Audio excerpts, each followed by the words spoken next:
This video will explain the difference between on-demand capacity and provision capacity in MongoDB, and we will see which is better. First, we will see what is capacity in DynamoDB. You can think of capacity like electricity for your house. In DynamoDB, capacity means how much reading and writing work your table can handle per second. Every time your app reads data, it uses read capacity.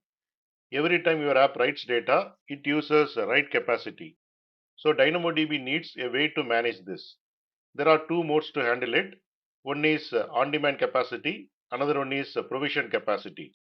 You have two choices. Option 1, pay only for what you use. This is on-demand. Option 2, book a fixed plan every month. This is provisioned. Now we will see what is on-demand capacity. In on-demand mode, you do not decide the capacity.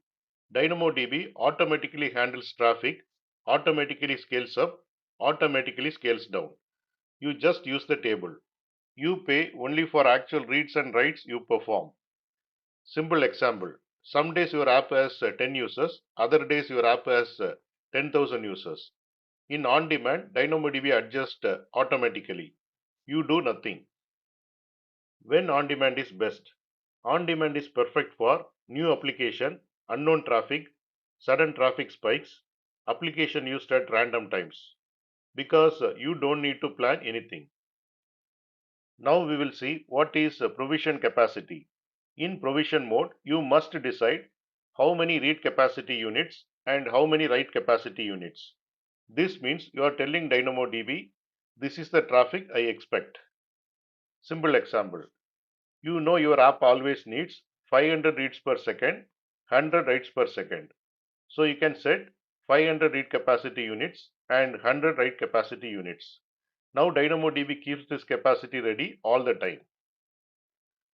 Now we will see problem with the provision mode. If you set too low, you get throttling. Throttling means requests are rejected because capacity is not enough. If you set too high, you pay for capacity even when you are not using it. Solution is auto scaling. Provision mode has smart feature called auto scaling. It increases the capacity when traffic grows. It decreases the capacity when traffic drops. So it reduces both throttling and extra cost. Now we will see the cost difference. In case of on-demand, you pay for what you use. Best for unpredictable workloads. But if traffic is always high, it can become expensive. In case of provision, you pay for what you reserve. Best for steady and predictable workloads. It is usually cheaper than on-demand for stable traffic. Now we will see performance difference. Both modes give same speed and same low latency. So performance is not the main difference. The real difference is traffic predictability and cost control. Now we will see the real life analogy. On demand, it is like using a taxi.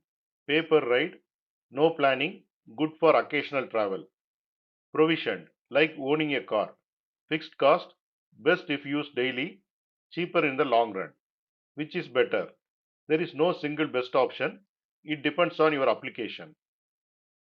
You can choose on demand if you are beginner, traffic is unpredictable, your app is new, traffic changes a lot, and you want zero capacity planning. Choose proficient if traffic is stable, you know your usage pattern, your system runs all the time, and you want low cost for steady workload. Now we will see the conclusion. If you are just starting the DynamoDB, use on demand. It is simple, safe, no throttling due to wrong planning. Move to provision later when your traffic becomes stable and predictable and you want to reduce the cost. Here you can see the quick comparison table based on whatever we have discussed.